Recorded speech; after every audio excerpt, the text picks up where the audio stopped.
dealing with a falsehood, you're faced with two options.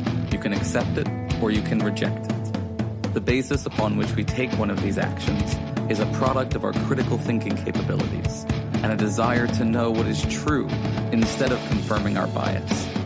A lie can travel halfway around the world while the truth is still putting on its shoes. On Brainstorm, we choose the hard truths over the comforting lies. Reason, compassion, skepticism. This is the Brainstorm Podcast.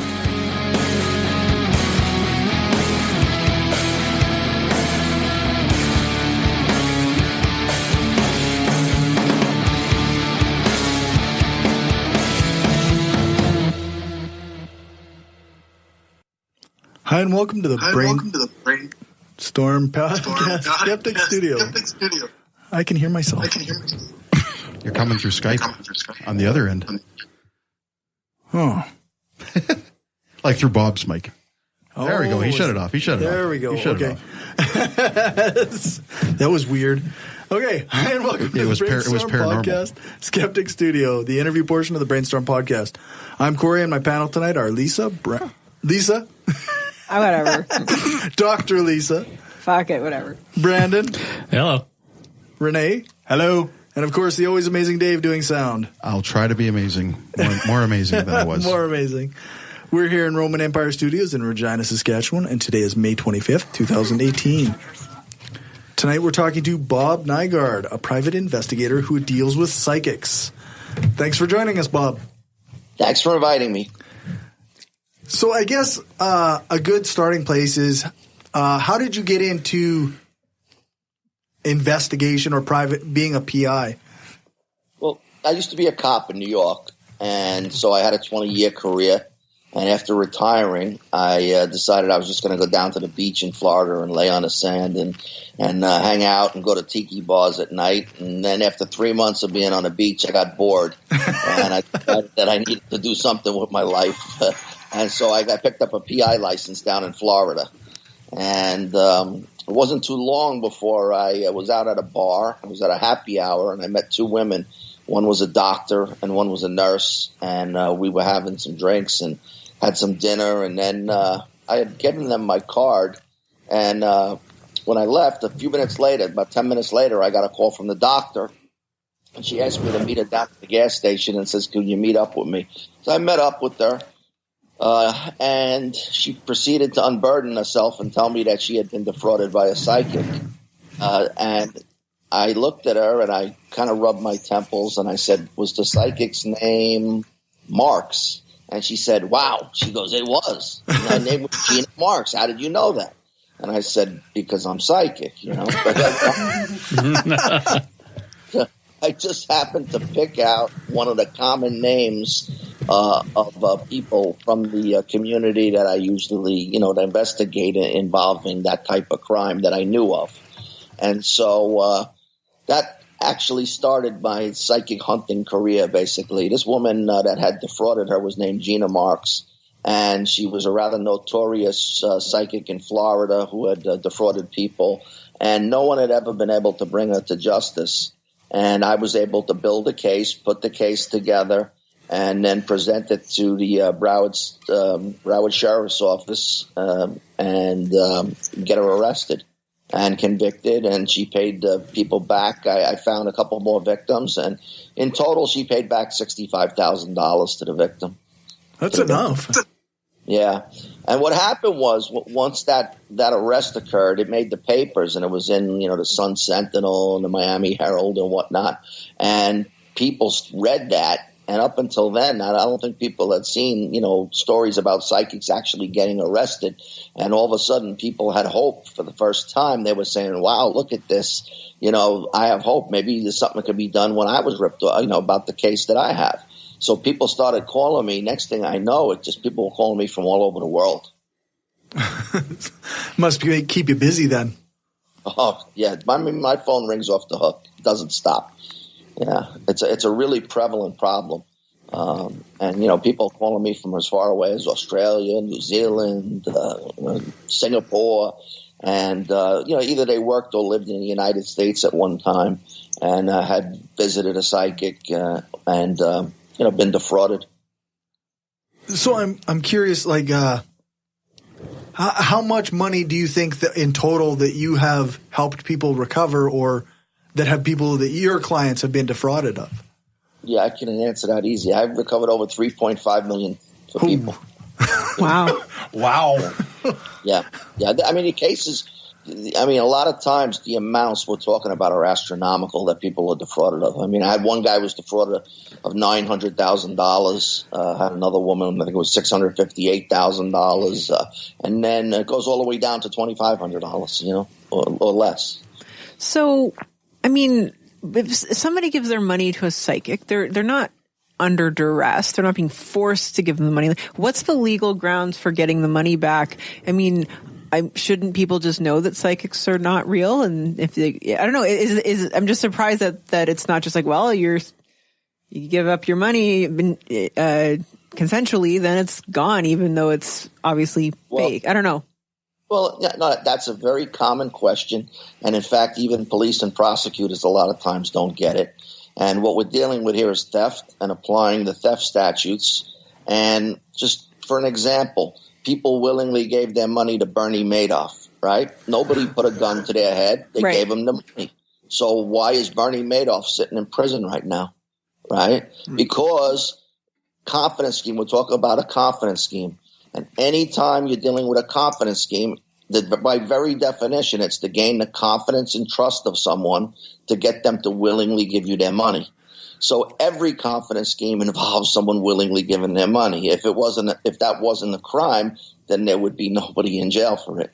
The first guy known that was the actual first con man was William Thompson, a guy that used to walk the streets of New York City, genteelly dressed, and he would say to people, he would come up to them and act like he knew them from the past and say, "Oh, how you doing?" And they would kind of stop, and he'd say, at one point he'd say in a conversation, "Would you trust me to keep your watch until tomorrow?"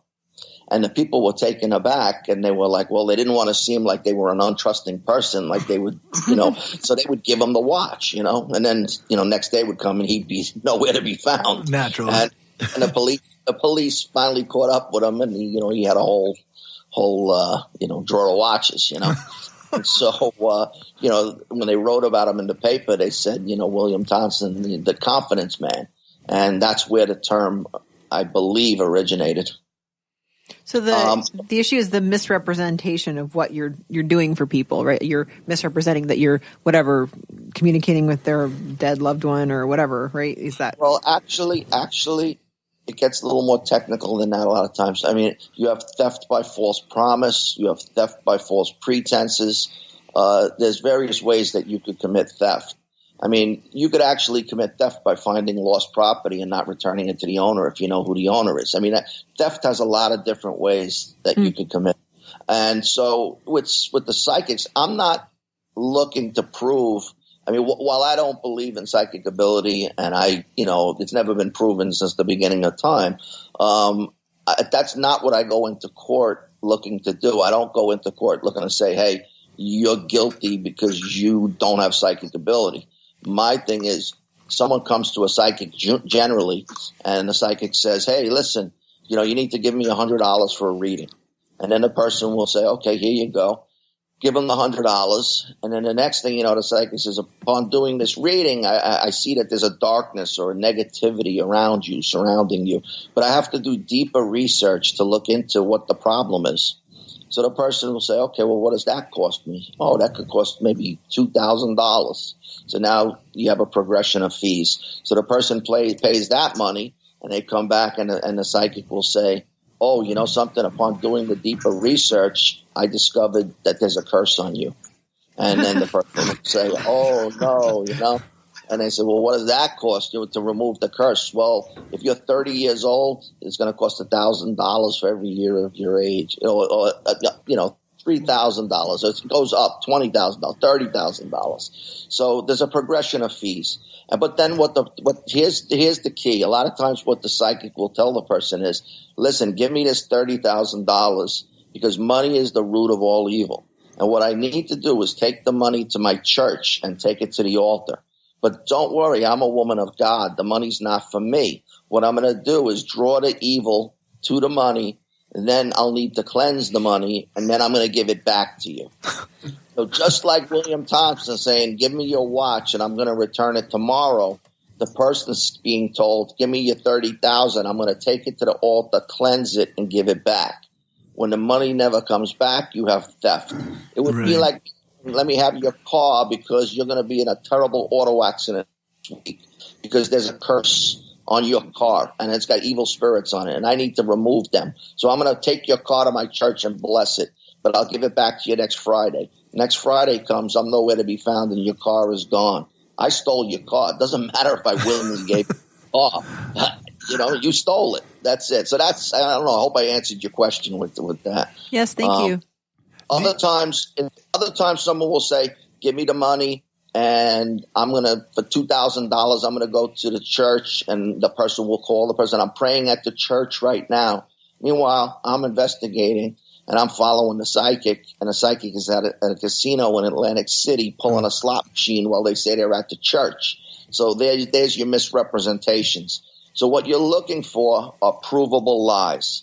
You know, that's what you're looking for. So if you get like you're watching TV at 2 a.m. and there's an ad for a psychic, a 1-900 number, that's not illegal because of the print at the bottom of the screen that says this is for entertainment purposes only, or is that?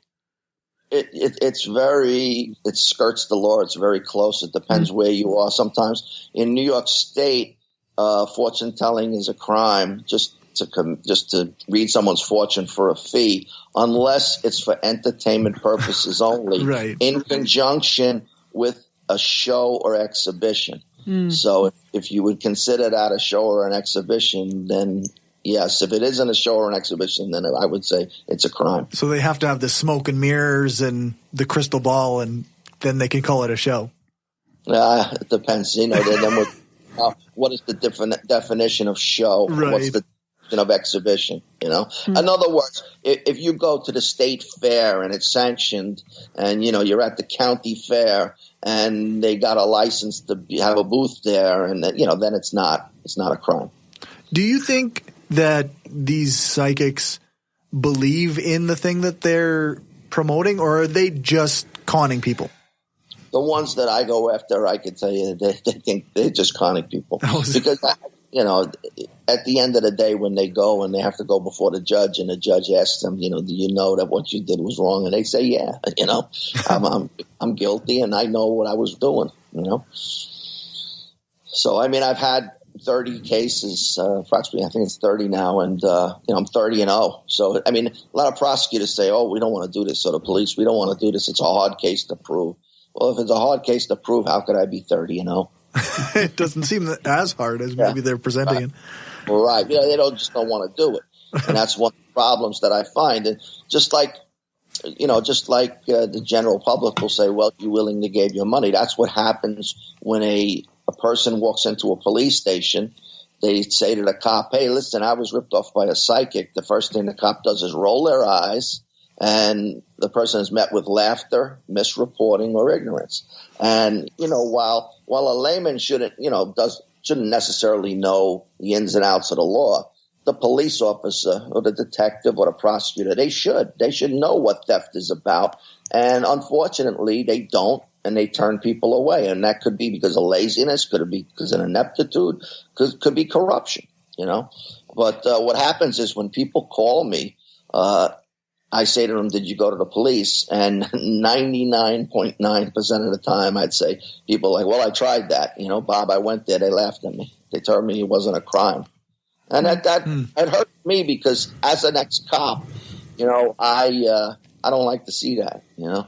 But I tell you the truth, I'm being brutally honest with you. I worked with a lot of lazy people. You know, I saw people come in and try to report someone missing, a missing person. They say to the cop, you know, hey, listen, my grandfather wandered out of the house and he's missing.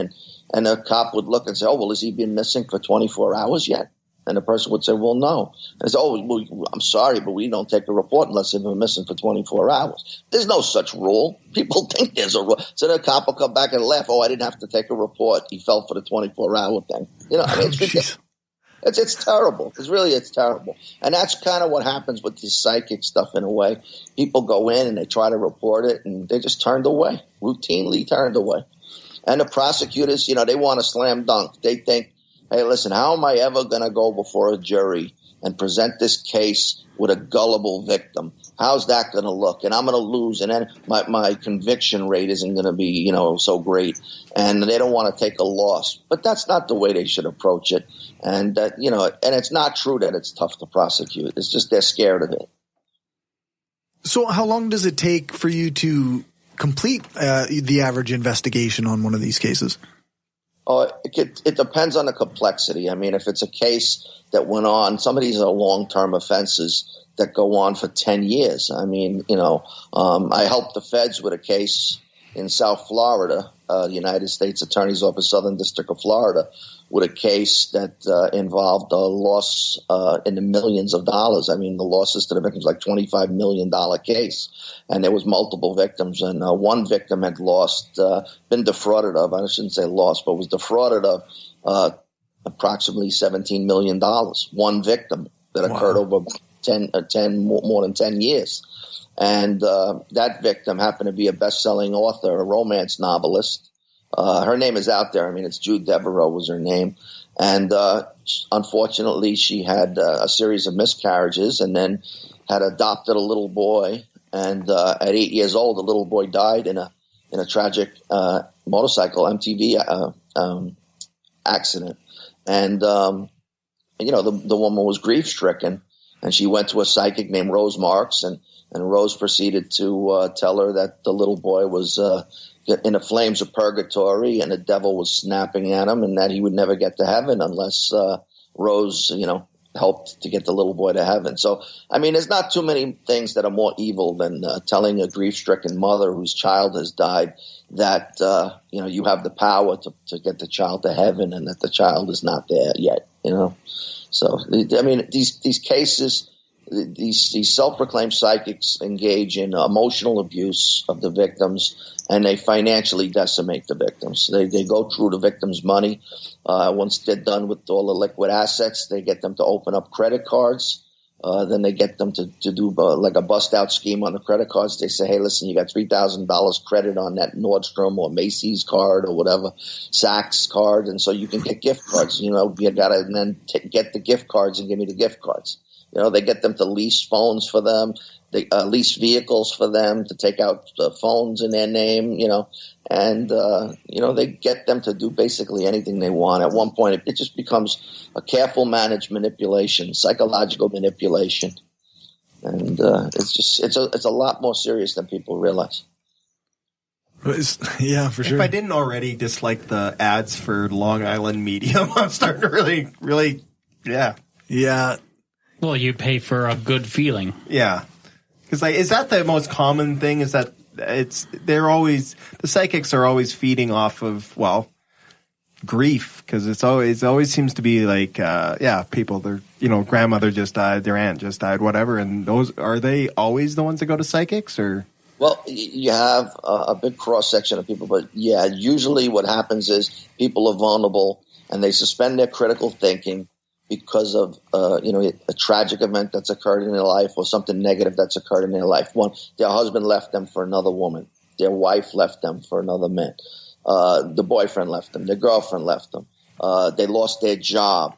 They were just diagnosed with a terminal illness. Your three big ones are love, money, and health. And so people go there when one of those things goes awry. And the psychic has the best product in the world because what they sell is false hope. And everybody wants hope. Nobody wants to walk out of the doctor's office and be told, hey, your child has autism and it can't be cured. We don't have a cure for autism. And then they go into the psychic shop and the fortune teller tells them, hey, guess what? God never meant for your child to have autism and I can correct that. And, people want hope. They want to be told, and they want to listen to somebody that's going to tell them what they want to hear. In your intro, you had some words to your show where you were talking about how people, want to hear. You guys want to look at the truth and not the lies. But there's a lot of people that want to hear the lie if it's what they want to hear. Yeah. And they're willing to give anything to make it, to get their husband back, to not have cancer, to get a better job. They'll give anything to try to make that happen. So do you get a lot of pushback on what's the public response to what you do? Well, the public response is very good. I mean, okay.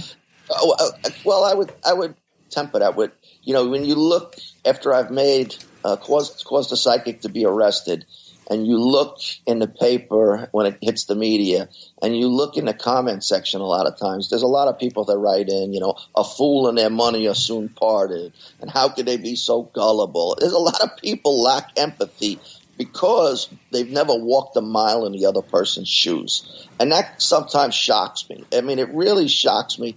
It's kind of it shocks me about human nature that people are so quick to condemn these victims, and I've never seen a group of people so maligned as these victims. Instead of crediting the con and realizing that this person is the one-time victim of a professional con artist, instead they blame the victim, and I think that's reprehensible, to be honest with you.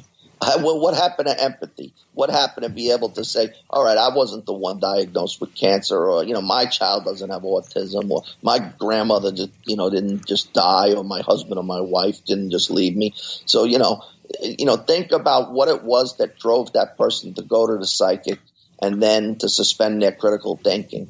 Not everybody's in the same position, and not everybody would do that, okay? But some people will, and when someone does, why not have some compassion and some empathy for them and just realize what it is? They're not a robot. They're a human being, and they deserve respect. And when they report a crime like that, they deserve to be treated with respect. And I'd say, the victims of nonviolent crimes, deserve fraud, or who have been defrauded, deserve the same respect as any victim of a crime. Yeah. I mean, from a societal perspective, even if I feel superior to somebody else, say, oh, I would never be a victim of that. I mean, I don't want these people going around defrauding people because, I can just see my grandmother or something. There's certain people in my life I can just see totally buying that kind of stuff, hook, line, and sinker. And I don't want these con people out there, right? You're as a good person, as a person with a heart, you sit there and you say, well, I don't want someone to do that. Maybe that could be my grandmother. But there's a lot of people that don't make that leap, that never make that leap. So I would never fall for that, and I don't understand how anyone would. I mean, I have police and prosecutors that feel that way, and that's why they turn these people away. They turn the victim away because that's exactly how they feel. They don't think, what if that was my grandmother? And, one of the things, the strong points I feel that I have as a private investigator is when I was brought up, my mom and dad taught me that you should, look at other people and put yourself in their shoes. And if someone came into the police station and said to me, hey, I want to make a report, I would say, what if that happened to my grandmother? What happened to my mother? What if that happened to my brother or my father, my sister? That's the way I would look at it. And that's what more people need to do, especially when it comes to psychic fraud. They need to say, hey, what if that was my grandmother,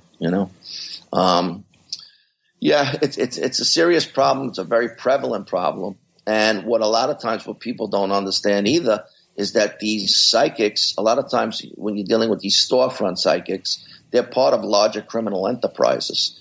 The men go out and do home improvement scams, called B&Es, breaking and enterings.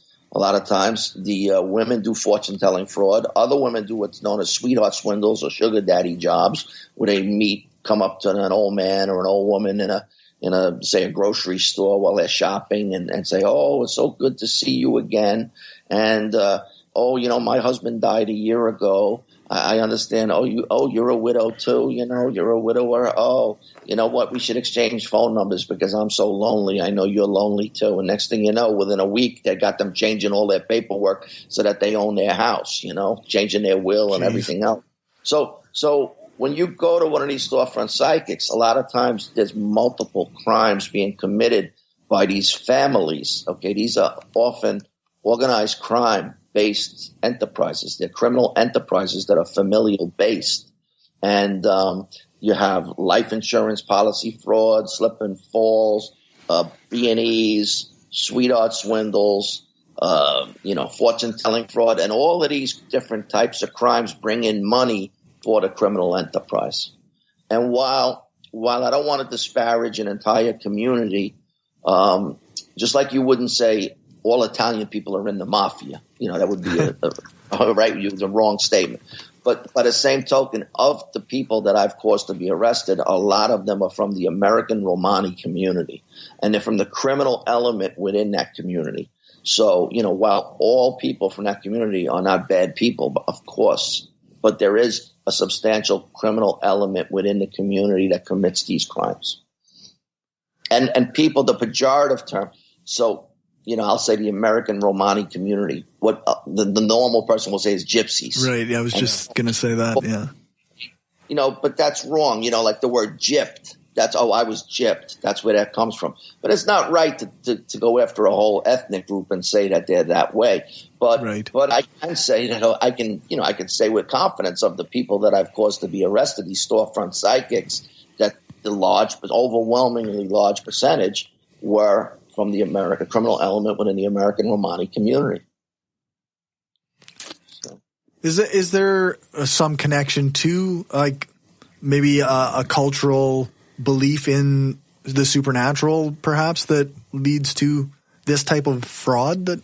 Well, there's a story that I know of that's called "Searching for the Fourth Nail." It was an actual documentary done on it, and it's a story that allegedly is told to children at Christmas time, where they say that back when Jesus was going to be crucified, is the story, that the Roman soldiers went to a blacksmith and they said to the blacksmith, hey, listen, they commissioned him to make 4 nails, and one was for Jesus's one hand, the other was for the other hand, and the other was for where the 2 feet go together, and the other was a golden spike that was going to be driven through Jesus's heart.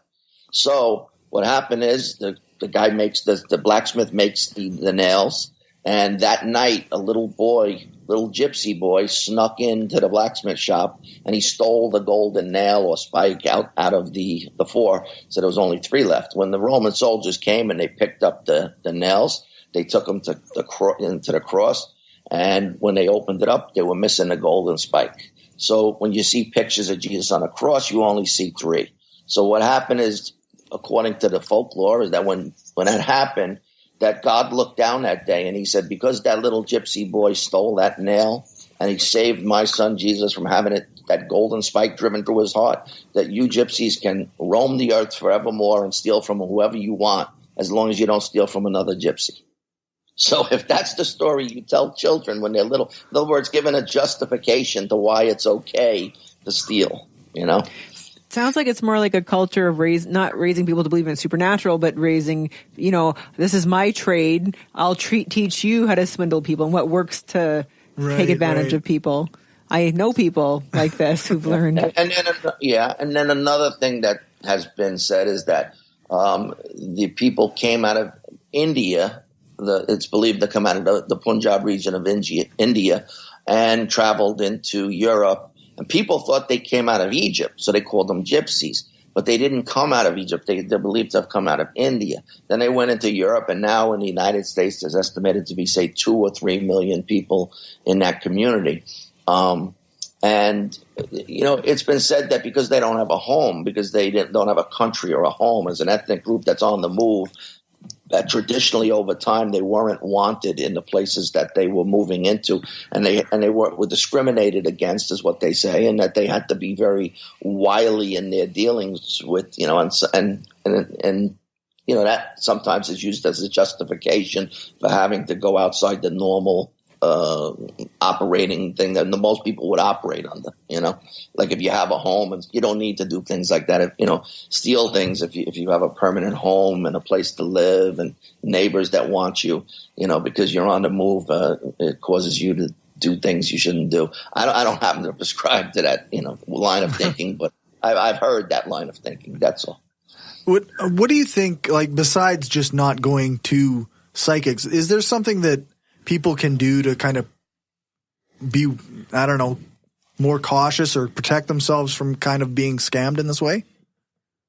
The one thing you could do is just set up a network of people that you can trust, people that you can turn to in a time when love and money and health, you lose your job or your significant other leaves you for someone else. I mean, to be able to pick up the phone and call a close friend instead of going to some person that has a neon sign on the door, in the window, and trusting and putting your trust and your faith in someone, an anonymous person with no track record, to be able to have a network of other friends that you can call and reach out. And sometimes that's all it takes, is just having one person that you can call that's solid, that is a good person, So I would say before these major events happen in your life, to have a good support network of friends that's the proactive thing to do. It's not as easy as said than done, Yeah. And a lot of times people reach out to the psychic because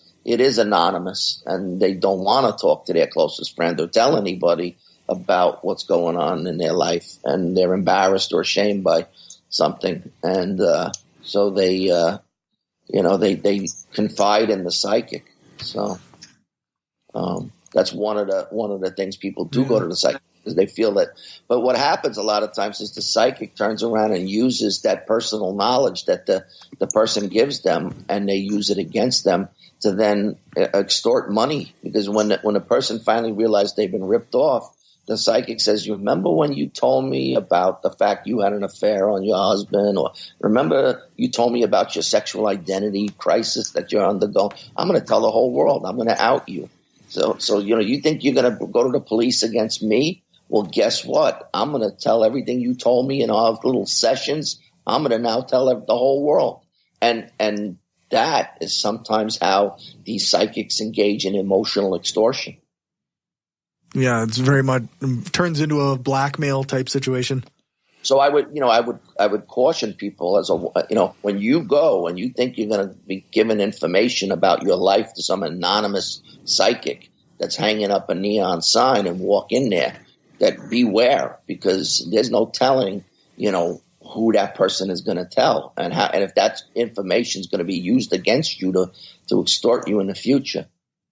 But I mean, very rarely when they do get arrested, they very rarely do they out people's secrets or anything. They just go to court, go about their business, and they just want to get it over with so that they can move on and scam someone else. They've got enough to deal with. They've got enough to deal with. So really, that's not something that really comes into play. But, it's just something that, why expose yourself to that, Yeah. Oh, would you make a distinction between your storefront psychic and, say, like the Long Island medium? I mean, her show's been running for 9 years and whatnot. And then, John Edward, he was a big one too.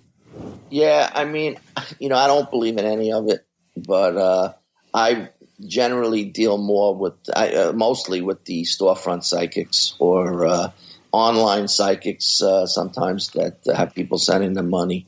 I think what you're talking about a lot of time more is the mediums, the people that say that they can talk to the relatives of the died, and that and the person goes in and they're paying. Well, I don't agree with it. And in New York, fortune telling is a crime.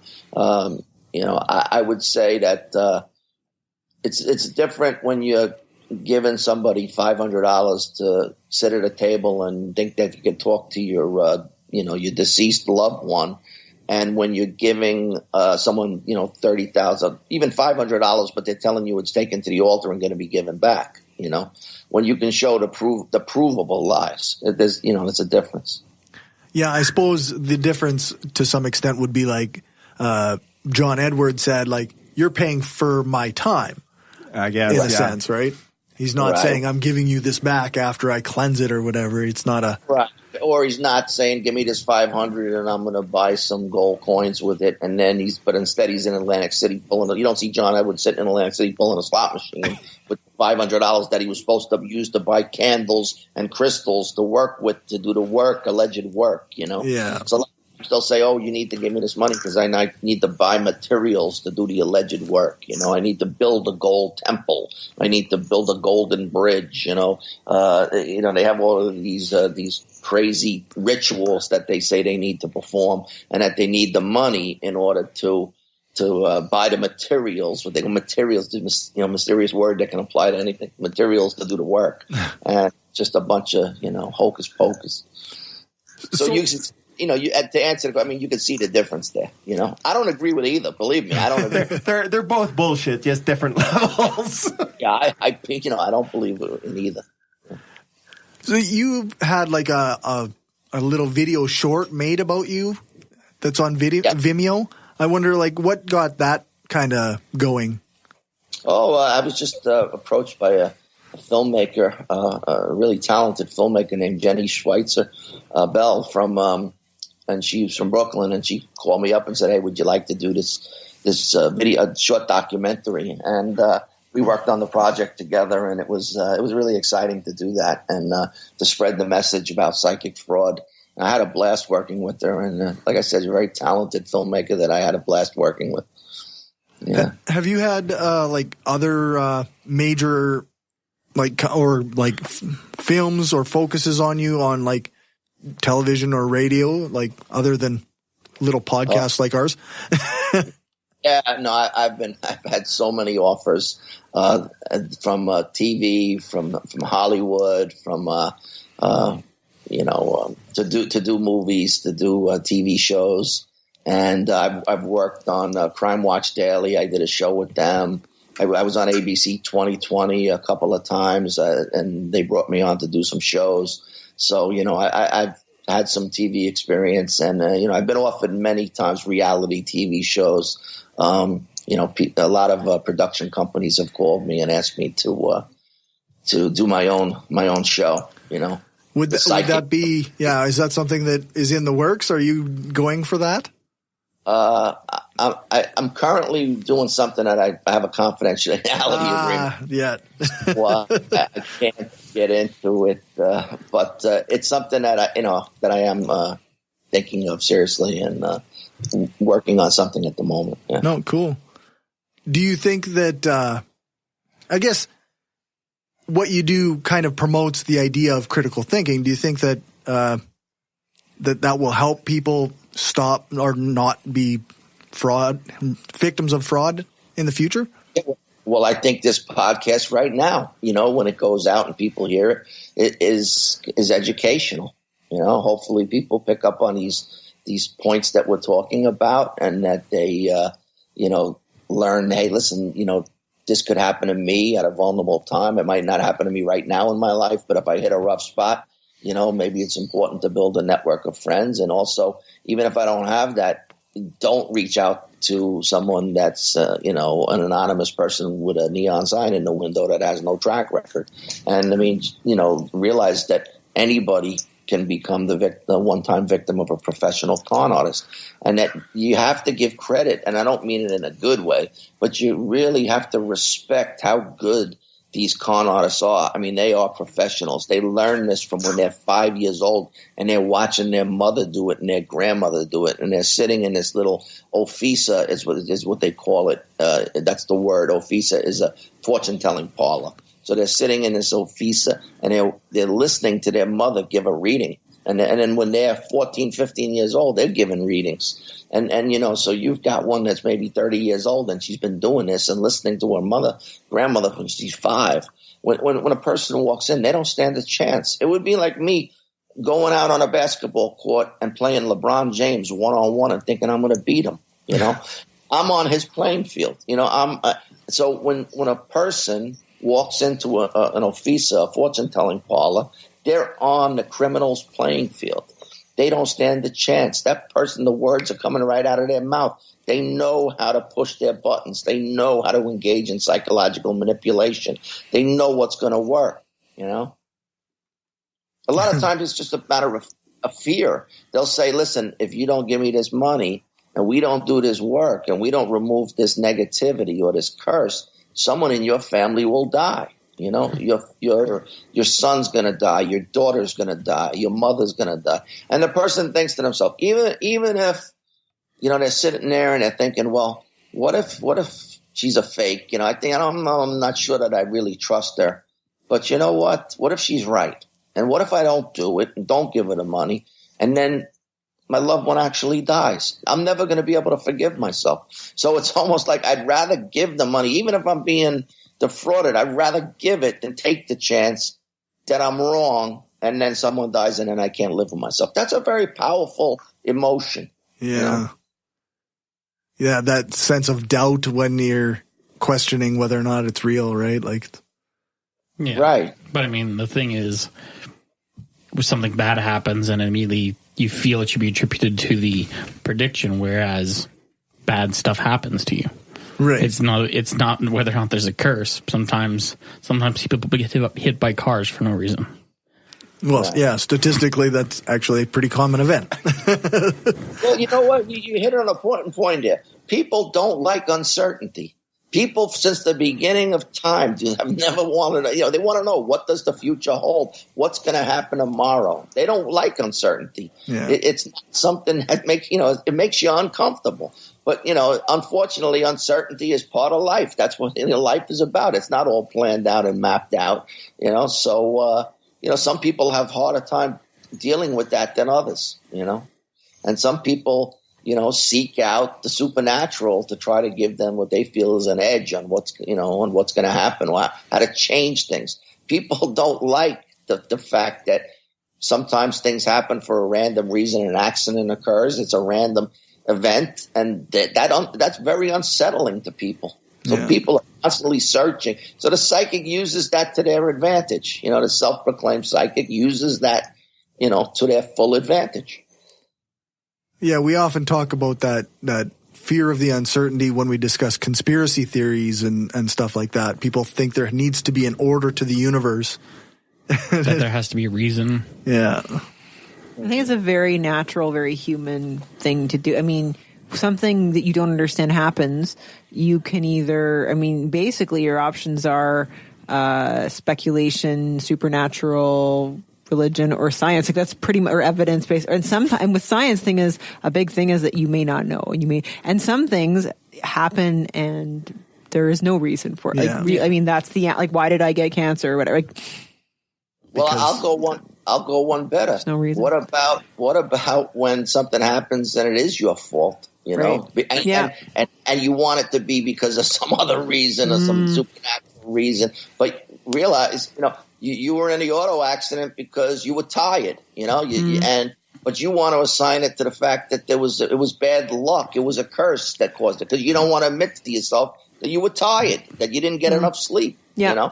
So that could come into play as well. It's funny. There's so many perfectly intelligent people out there who can kind of, suspend their disbelief and actually believe. Like, for example, I work with a lot of very competent, astute nurses. They know what they're doing. They were educated. They're good. They're good at their job. And yet every time something goes wrong, they're like, it's because it's a full moon. And I don't know how serious they are, but they're somewhat serious. Like, right. But I tell you, of the victims, the clients that I have, the victims of psychic fraud, many of them are very, very intelligent people. It's not like if your IQ is 140 and above, you're immune to being defrauded. There's no such thing. I have people that go from people that have, mental disabilities to everywhere from people that, a college professor calls me one day and says, "Hey, Bob, listen, I was ripped off." He was a college professor out west. And he says, "Bob, I was ripped off. I called you to talk to you." I said, "How much?" He says, $350,000. I said, "Okay, well, I'll work on building a case, and we'll turn the tables on this con artist, and I'll help you out." And he says, "No, Bob, you don't understand." He says, "I'm not asking you to build a case." So I said, "Well, why are you calling me?" He says, "Well, I just want to talk to you." He goes, "I just need a little of your time, if you don't mind." Then I said, "Well, why don't you want to move forward?" He goes, "Bob, didn't you hear me? I'm a college professor." I said, "Yeah, and didn't you hear me? I want to build a case, Yeah. He goes, "Listen." It's like, I don't want people to know that $350,000 went down the tubes. But worse, he says, "Bob," he goes, "I worked on a small college campus." He goes, "If I ever walked out back onto that campus and people there, the people I work with, found out that I was ripped off by a woman with less than a fifth grade education, I could never stand in front of the faculty or the students again. I would be too embarrassed to show up." So one of the things that plays to the advantage of these self-proclaimed psychics is the embarrassment and shame that the victim feels at having been conned. And that happens in a lot of cases. for every one person that comes forward, I would estimate there's probably 100 people that don't come forward because they don't, being the victim of a confidence scheme often makes people feel shame. And they shouldn't feel that way, though. They should respect the fact that dealing with a professional, that a one-time victim of a professional con artist, but they're worried about society. They're worried about the comment section. A fool and their money are soon departed. How could you be so gullible? The people at work are going to laugh at them. So they would rather just take it on the chin and say that I'm not going to tell anybody. Irrespective of how smart you are, everyone has emotions, right, that can be played on. That has nothing to do with how good you are at problem solving or your cognitive abilities. It has to do with how you feel and exploiting that vulnerability. Yeah. We're talking psychology here. Right. Just hit it on the head. And what the self-proclaimed psychic, the con artist knows is they know human psychology. They know how to push your buttons. Mm-hmm. And when you go in, they do what's called a cold reading. That's the first thing they do. And a cold reading is basically someone comes in off the street cold and they elicit verbal clues and they watch the nonverbal clues that the person gives off. And very quickly they determine what is that source point. Is it love? Is it money? Is it health? Did the person just lose their job? Are they having relationship difficulties? They determine what is it. Did someone in their family just die? They figure it out really quick. And then they use that to exploit the person, to financially exploit the person. Yeah. So it is psychology. And then they know how to push the buttons. There's many things. They isolate the victim from friends and family. A lot of times they tell the victim, you can't talk about this work with anybody. If you do, the work will fail or someone in your family will die. So the victim is petrified to tell anybody else. Well, that's like, I ran out of the playbook 101. It's get the victim, get the client, the victim to, keep it between you, it's between me, and it's between God. Nobody else. Because they know that vulnerable person, if they talk to a family member or a coworker and say, hey, I'm seeing a psychic and I'm giving this money, would say, whoa, hold on a second. Why are you doing this? And that would thwart the scam. But they know they've got the vulnerable person. And if they can isolate that person from friends and family, then they're home free. Create a sense of dependency. I'm the only one that can help you. Nobody else can help you. Exacerbate existing fears and create new fears. Not only did your husband leave you, but you're never going to find anyone else in your life either. This is a curse that's never going to go away, and it's going to affect your children and your children's children. And you're the only one in your family. You were the one that was destined to break this cycle, or else. So create a sense of dependency. Create a siege mentality. Everybody's out to get you. There's people that are jealous of you. So you take all these factors and you put them into play. And look at how good of a psychologist these self-proclaimed psychics are to use all of these different techniques, and it rolls right off their tongue like it's automatic. They're not a psychologist, but they know how to do it. It's interesting to me. I feel like there's a lot of analogy here with between these fraudsters and like an abusive relationship, because that's actually similar, making someone feel like they can't leave, that they isolate them from friends and family. The psychological manipulation mixed with threats, mixed with shame. It's very interesting to me. It's the same. I think it's playing on the same human vulnerabilities. It's a lot of times you see the same thing. These things that I was just going through were part of a cult model, that people that fall for cults, they fall victim to these different scenarios that I was talking. The psychologists have determined that these, isolate from friends and family, create a sense of dependency, create a siege mentality. These aren't my ideas. These are psychological principles that have been developed to explain why people fall victim to cults. And so what I say is I take that same model and I put it as a one-on-one between a psychic and a person that walks into a psychic shop. And I find that the same factors come into play. It's very interesting. Seems to make sense. Yeah. So I guess we're coming close to the end of the interview, but do you have a way for people to get in touch with you if they need your help? Yeah, well, if they just Google my name, that's the simplest way. Bob Nygaard, Nygaard. You Google my name, and the first thing that comes up is a Wikipedia and then a Twitter page, So on the Twitter page has my email address, bobnygaard@gmail.com, and my phone number, 561-596-3443. So that's right all there. All that information is right there. Okay. By simply Googling my name. And you're tweeting. Yeah, I tweet. Yeah. What do you tweet? I tweet that when someone gets arrested, to put the link to the case and stuff like that. Yeah, you recently actually just had a case closed and covered in a major paper or something, right? Yeah, in New York City, I just caused a psychic to be arrested for defrauding two of my clients of $813,000. Jesus. And since then we've uncovered some additional victims, and the case is growing. So it's an exciting case. Yeah. In Canadian, that's almost $1 million. Yeah, that's over $1 million Canadian for sure. One of the victims was Canadian. Yeah, it's a lot of money. Mm-hmm. Well, thanks for what you do, Bob. Thanks, Bob. Yeah, you're welcome. You're welcome. I find it rewarding. It's like a calling, and it's funny that I stepped into it and it was unexpected, and it just is something that it gives me a lot of pleasure to help people that are vulnerable and stick up for them when so many people turn their back on them. And it's a really good feeling to help someone in that position. Wow. Awesome. Pretty powerful. Well, thank you for coming on the show. I will include all your information in our show notes so that people can find you easily. Yeah, I really appreciate the invite, and I think this was really important to get the word out there and spread the word about this topic. And and it was a great time being on your show. Thanks very much. Thanks. We'll talk. Have a good night. You too. Take care. Bye. Bye. Okay, so that's where we're going to close the Skeptic Studio. That was a really cool interview. There's a guy using skepticism for good.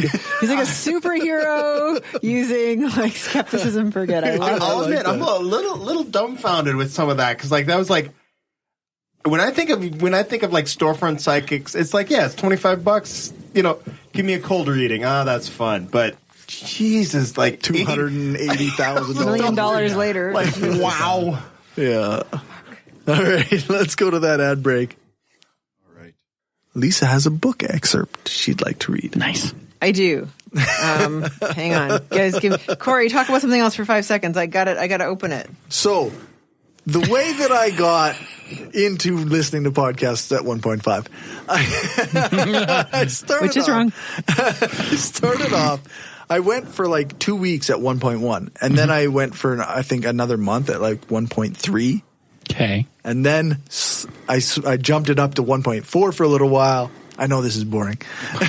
No. What you're saying is you're like the frog in the pot who's slowly getting boiled alive and you don't realize it. Slowly. I know. And maybe in a couple months, I'll be listening to them at 2x speed. Okay, I found my book excerpt. We can stop talking about immoral topics. So this is from a book called Surely You're Joking, Mr. Feynman, which is hard to describe. So Richard Feynman was dead now, a very famous physicist, won a Nobel Prize. He later in his life, he actually helped investigate and figure out the cause of the Challenger disaster in the 80s, when the shuttle exploded. Okay. Anyways, he helped develop quantum electrodynamics, which is what I believe he won his Nobel Prize for. And he just sort of came up in a time when he happened to meet a lot of very famous physicists. So I found two excerpts. And he also worked on the Manhattan Project, the project that created the atomic bomb in the 40s during World War II. So he was a young man at that time. So I found a couple of really cool excerpts. One where he gave his very first lecture, and his advisor, who was a guy named Wheeler, who's incredibly famous, invited all these crazy famous. They're like, oh, by the way, Fermi's going to be there. He's like, what the? And then anyway, so and also von Neumann's gonna be like, what the? Oh, and I invited Einstein. I might as well. And he was like, ah, and it's a great. So surely you're joking, Mr. Feynman. Like, I don't think Feynman ever actually wrote a book, but he was very famous for giving very charismatic lectures, much like Jordan Peterson. And no, probably way better than that. Definitely a difference. Way better than that. But a lot of them, like these lectures, were transcribed. And so this is, I think, from a lecture that he gave specifically on working on the atomic bomb project. So it's just an excerpt from that. So cool. Here we go. How much of it's redacted? None. I was an underling at the beginning. Later, I became a group leader, and I met some very great men. It is one of the great experiences of my life to have met all these wonderful physicists. There was, of course, Enrico Fermi. He came down from Chicago to consult a little bit to help us if we had some problems. We had a meeting with him, and I had been doing some calculations and gotten some results. The calculations were so elaborate, it was very difficult. Now, usually, I was the expert at this. I could always tell you what the answer was going to look like, or when I got it, I could explain why. But this thing was so complicated, I couldn't explain why it was like that. So I told Fermi I was doing this problem, and I started describing the results. He said, wait, before you tell me the result, let me think. It's going to come out like this. He was right. And it's going to come out like this because of so-and-so. And there's a perfectly obvious explanation for this. He was doing what I was supposed to be good at 10 times better. It was quite the lesson to me. Then there was John von Neumann, the great mathematician. We used to go for walks on Sundays. We'd walk in the canyons, often with Bethe and Bob Bacher, also famous physicist, FYI. It was a great pleasure. And von Neumann gave me an interesting idea, that you don't have to be responsible for the world that you're in. So I've developed a very powerful sense of social irresponsibility as a result of von Neumann's advice. It made me a very happy man ever since. But it was von Neumann who put the seed in me that grew into my active irresponsibility. I also met Niels Bohr. You guys got to know Niels Bohr, right? Super famous. I know the name, yep. Bohr model of the atom. Anyway. Yep. His name was Nicholas Baker in those days, and he came to Los Alamos with Jim Baker, his son, whose real name is Age Bohr. They came from Denmark, and they were very famous physicists, as you know. Even to the big shot guys, Bohr was a great god. We were at a meeting once, the first time he came, and everybody wanted to see the great Bohr. So there was a lot of people there, and we were discussing the problems of the bomb. I was back in the corner somewhere. He came and went, and all I could see of him was from between people's heads. In the morning of the day he's due to come next time, I get a telephone call. Hello? Feynman? Yes? This is Jim Baker. It's his son. My father and I would like to speak to you. Me? I'm Feynman. I'm just That's right. Is 8 o'clock okay? So at 8 o'clock in the morning, before anybody's awake, I go down to the place. We go into an office in the technical area, and he says, we've been thinking about how we could make the bomb more efficient, and we think of the following idea. I say, nah, it's not going to work. It's not efficient, blah, blah, blah. So he says, how about so-and-so? And I say, that sounds a bit better, but it's got this damn fool idea in it. This went on for about 2 hours, going back and forth over lots of ideas, back and forth, arguing. The great Niels kept lighting his pipe as it always went out. And he talked in a way that was ununderstandable, mumble, bumble, hard to understand. His son I can understand better. Well, he said finally, lighting his pipe, I guess we can call in the big shots now. So then they call in the other guys and had a discussion with them. Then the son told me what happened. The last time he was there, Bohr said to his son, remember the name of that little fellow in the back over there. He's the only guy who's not afraid of me and will say when I've got a crazy idea. So the next time when we want to discuss ideas, we're not going to be able to do it with the guys who say, next page, sorry people. The guys who say everything is yes, yes, Dr. Bohr. Get that guy. We'll talk to him. We'll talk with him first. I was always dumb in that way. I never knew who I was talking to. I was always worried about the physics. If an idea looked lousy, I said it looked lousy. If it looked good, I said it looked good. Simple proposition. I've always lived that way. It's nice. It's pleasant. If you can do it. I'm lucky in my life that I can do it. Anyway, after we made the calculations, the next thing happened, of course, was the test. I was actually at home on a short vacation at the time, and so I got a message that said, the baby is expected on such and such a day. The baby is the bomb. I flew back and I arrived just when the buses were leaving, so I went straight to the site and we waited there, 20 miles away. We had a radio and they were supposed to tell us when the thing was going to go off and so forth. But the radio wouldn't work, so we never knew what was happening. But just a few minutes before it was supposed to go off, the radio started to work, and they told us there was 20 seconds or something to go for people who were far away like we were. Others were closer, 6 miles away. They gave out dark glasses so you could watch it. Dark glasses? 20 miles away, you couldn't see a damn thing through dark glasses. So I figured the only thing that could hurt your eyes, bright light can never hurt your eyes, is ultraviolet light. I got behind a truck windshield because the ultraviolet light can't go through glass, so that would be safe, and so I could see the damn thing. Time comes, and this tremendous flash out there is so bright that I duck, and I see this purple splotch on the floor of the truck. I said, that's not it. That's an after image. So I look back up, and I see the white light changing into yellow and then into orange. Clouds form and disappear again from the compression and expansion of the shockwave. Finally, a big ball of orange. The center that was so bright becomes a ball of orange that starts to rise and billow a little bit and get a little black around the edges. And then you see it's a big ball of smoke with flashes on the inside and the heat and the fire going outward. All this took about 1 minute. It was a series from bright to dark, and I had seen it. I'm about the only guy who actually looked at the damn thing, the first Trinity test. Everybody else had dark glasses, and the people at 6 miles couldn't see it because they were all told to lie on the floor. I'm probably the only guy who saw it with the human eye. I'll stop there, but I don't know. It's a great, if you ever have a chance to read it, it's a great little book, and it's just a series of anecdotes. Cool. Well, a lot of them not quite as serious as that one, but Neat. yeah. Very cool.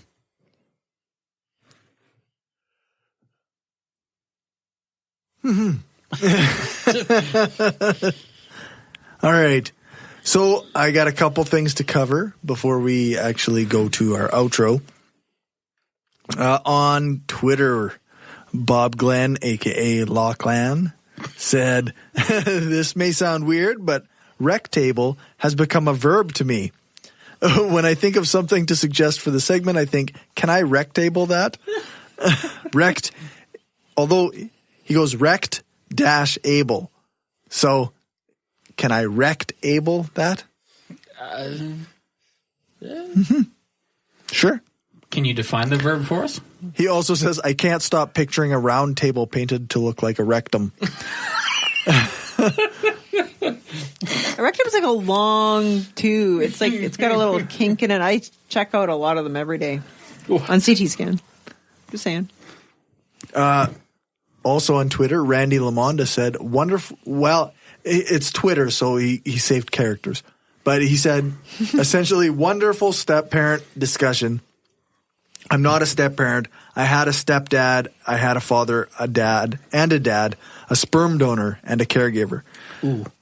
So, kind of, in some ways, like, shows the distinction between the way some parents are and some step-parents are.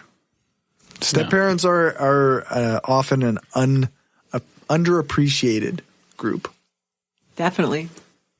Lachlan just joined us, apparently.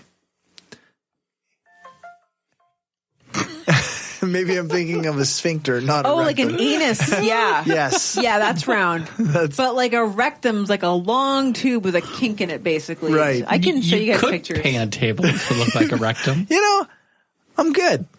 No? I look at them all day. I'm like, that's rectum shaped. Yes. If it's not, I'm like, I don't know if this is drawn correctly. It's not your average rectum. I like how We talk about that all the time. Look at this guy's spleen. Have you ever seen a spleen like that? That's amazing. what's amazing about this spleen? I don't know, size or shape or whatever. You never know. I can't relate. Just saying. Some people have interesting faces. Some people have interesting bladders. What do you want? You've never complimented somebody on the size of their spleen, Cory? I have not. I've never seen an interesting spleen. You know, some people have very appreciable spleens. Life is tough. Life is tough. All right. On YouTube, we got another comment. Well, actually, we got a few comments on the Side Thorn and Granny conspiracy video. Mike Richardson said, he don't have a goddamn dime. Fuck them both. I can appreciate that comment. That's a good comment. That's a good one. Like I said, there was a bit of a back and forth on one of the comments. People were replying to it, and like I mean, we don't have a lot of traffic on our videos, so it's something noticeable. Yeah. But there's a couple people who aren't conspiracy theorists on that thread, so it's neat to watch them interact. I feel like there are places I'm not getting a bunch of the comments. Like, we might be getting feedback that I'm not getting at. So yeah, if you comment somewhere and want us to read it on the air, then definitely let me know and I will take a look. New patrons. No new patrons, but I want to give a shout out to my patrons at the Hardcore Skeptic because they've been very patiently giving me $1 or $2 or $5 every month, and they haven't been getting anything out of it. So, because I've been so focused on this show. So a big thanks to Julie, Larry, Chris, and the Utah Outcasts for supporting that project, and as a result, subsidizing this one. From now on, you will all be included in the thank yous on this show. I want to thank our top patrons. Bassett, Destin Doesn't Suck That Much, Bob Glenn, Daryl Goosen, Aaron Young, William Driver, and Positively Skeptical. If you want to be a top patron, then you can go to Patreon. If you want to be a patron, then you can go to patreon.com/brainstorm and contribute as little as $1 an episode. We got a new review on Facebook from Julie Dalbon. I hope that I said that right. I'm sorry, Julie, if I said that incorrect. She's French, so there might be an accent required somewhere in that. But she gave us 5 stars and said, I don't always agree with everything, but it's a bunch I'm okay disagreeing with from time to time. Good laughs, good discussions, interesting guests. 5 fucking stars. Thank you, Julie. Well, 5 fucking stars. Aww. And then a big heart.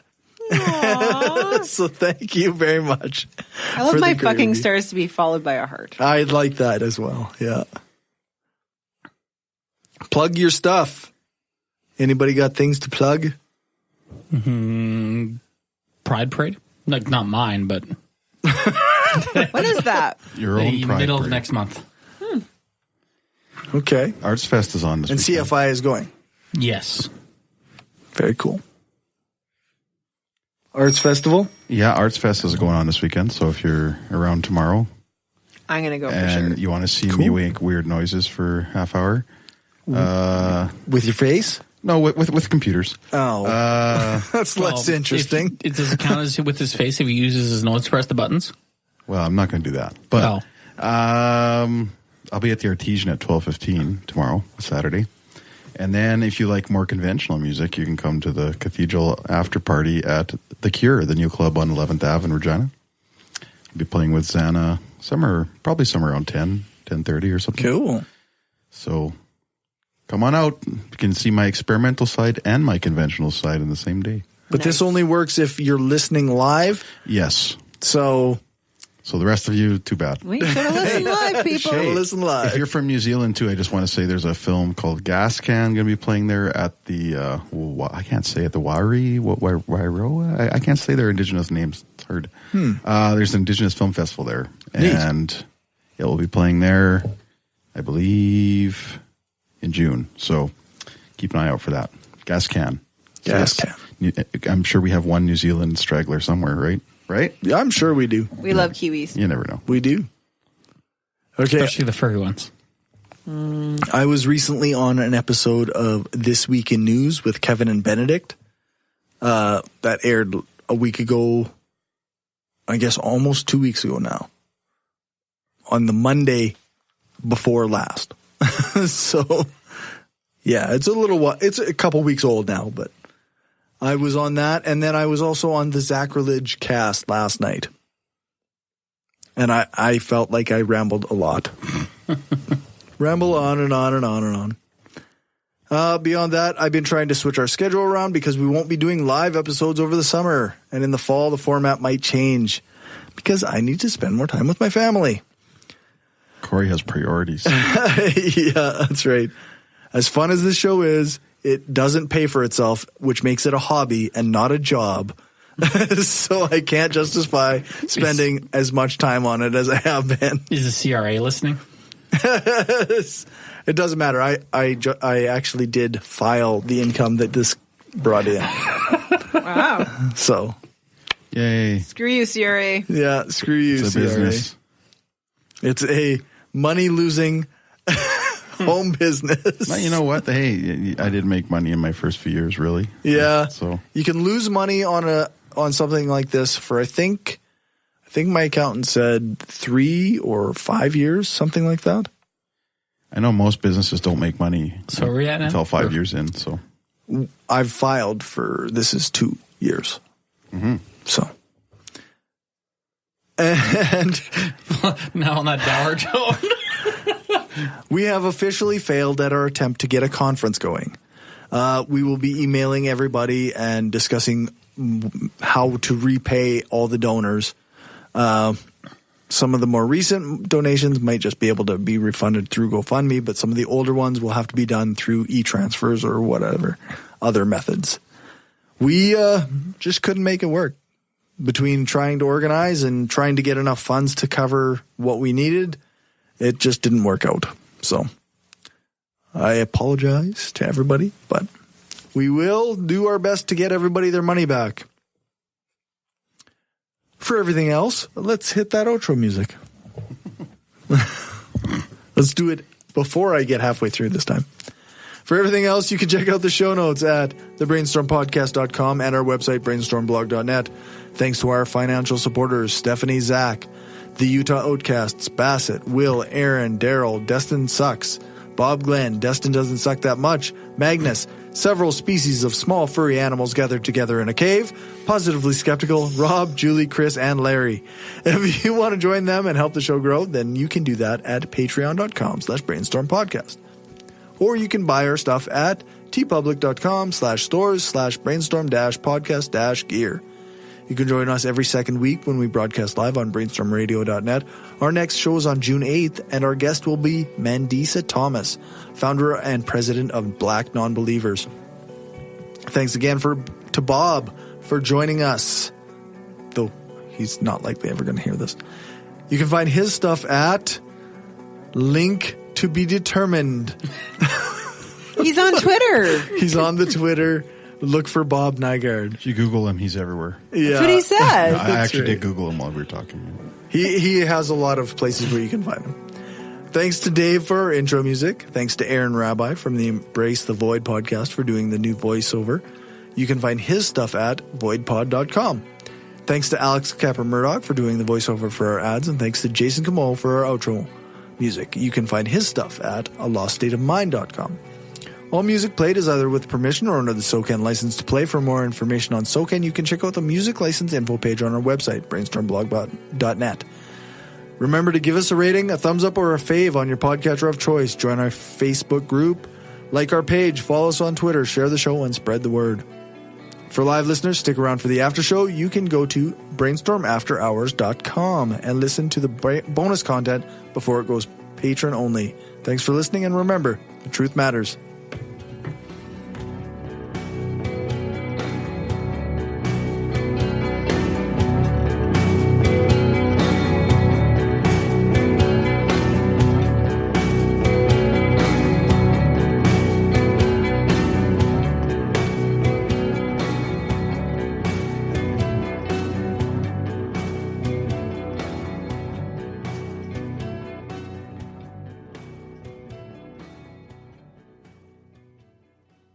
This is an opinion-based podcast. Each person on the podcast is responsible for their own opinions, and those opinions don't necessarily reflect the views of the rest of the panel. Any guests or anyone associated with the people on the podcast, such as spouses, partners, children, other family members, friends, or employers. No one person speaks for the podcast with the possible exception of Cory, and he doesn't speak for anyone else on the show. The Brainstorm podcast does not represent the views of our sponsors.